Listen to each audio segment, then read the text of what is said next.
Hi, everybody. It's Yvonne with Freight Broker Chic back. Thank you guys for joining us. I am here with the Master Trainer again. Thank you so much. And we always appreciate his time coming and sharing with us. Please don't forget to like, share, and subscribe. That is what helps us to reach more people. And so we really, really appreciate you guys sharing these videos. And some of you have hit me up and just saying, you know, you just found us and how much you appreciate all the information that Dexter shares with you. Today, we're going to share, or Dexter's going to share a little bit about this climate change situation and the weather and this just crazy weather that we're having and how it's been negatively affecting logistics and the supply chain and you guys and us being able to move freight. I was just sharing with him, I was reading an article just a little bit earlier where in Virginia, I believe it was I-95 in Virginia, that they were been sitting since yesterday. Today is January 4th, 2022. So they've been sitting on the highway since the 3rd in the evening due to traffic and issues and accidents that have been going on with snowstorms. And so how do we navigate through all of this? I mean, that is something that is completely beyond your control. You can be the best broker, the best dispatcher in the world, but if your driver is sitting in traffic or had to pull over the side of the road because of inclement weather just to make sure number one, he saves his life, and number two, your product doesn't get destroyed, then, you know, what do we do? What's our recourse? Well, yeah, snowblower. No. I mean, definitely weather is starting to play a larger problem in the supply chain. It used to be taken for granted, but with the recent tornado that struck the Amazon warehouse in Kentucky and killed some of the workers, and also some other businesses up there, and also with the current situation with the January 2022 snowstorm. Storms, right? That we're experiencing right now. It's been causing and the fire. Don't forget the fire that we had also. There was a fire. Yeah.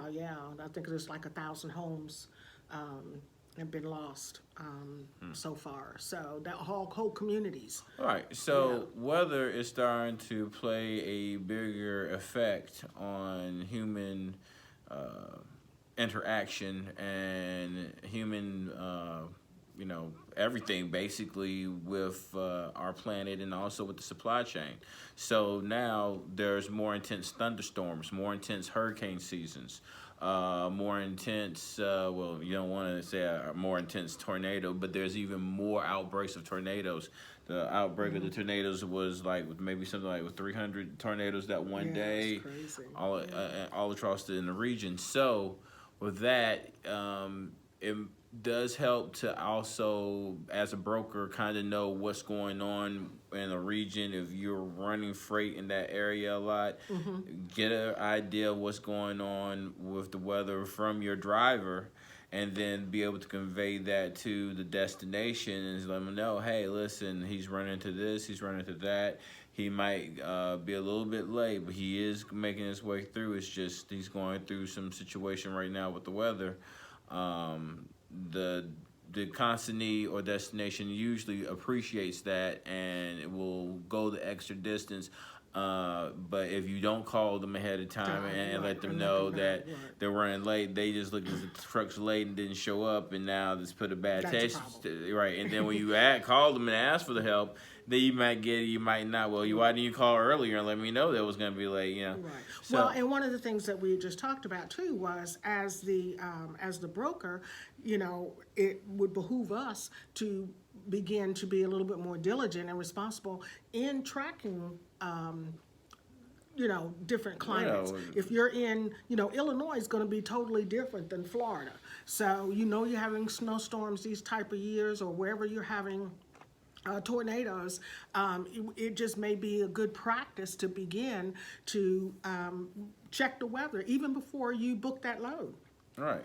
To call to notify the consignee, hey, we'll go ahead and book it, but according to the weather, there could be an issue or delay. I just think that's something, if I were a shipper, I certainly would wanna know that. Well, I mean, it also shows the shipper that the broker is on their game. One time, I had a load that was going, I think, from Texas to Connecticut or something of the nature, and they couldn't get below a certain temperature, so they wanted freeze protection. So they wanted a refrigerated unit to run at something like 47 degrees to keep it from actually freezing, because they were fearful that as it went into Connecticut, since it was cold and that was the time of year, that it would freeze. Well, I actually checked the actual weather conditions in Connecticut for the day that the delivery was, and actually was going to be above freezing. Not by much, but I think it was going to be something like 39, 40, and something like that.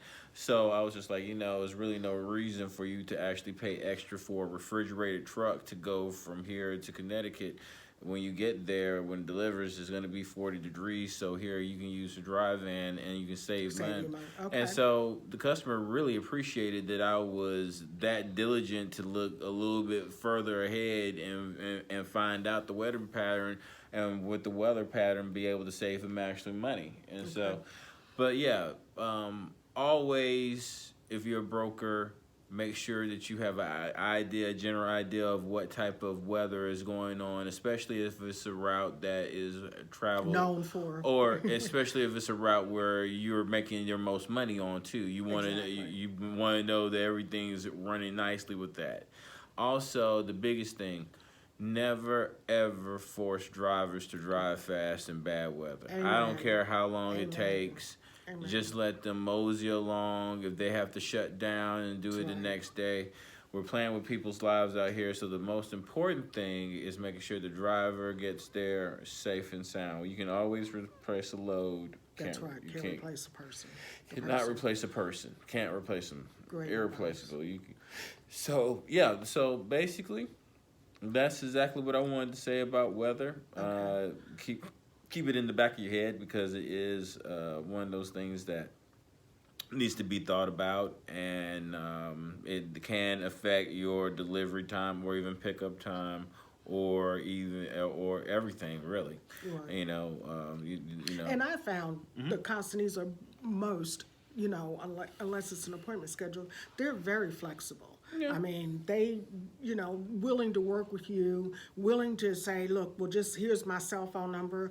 Let me know when he's this far away, or if he's having any problems. I mean, most companies, like I said, receivers, they are so willing to bend over backwards and work with you. They just don't want you to miss your appointment. And then try to get mercy. So that's something you want to handle, again, as I think what he was saying, handle all of this up front.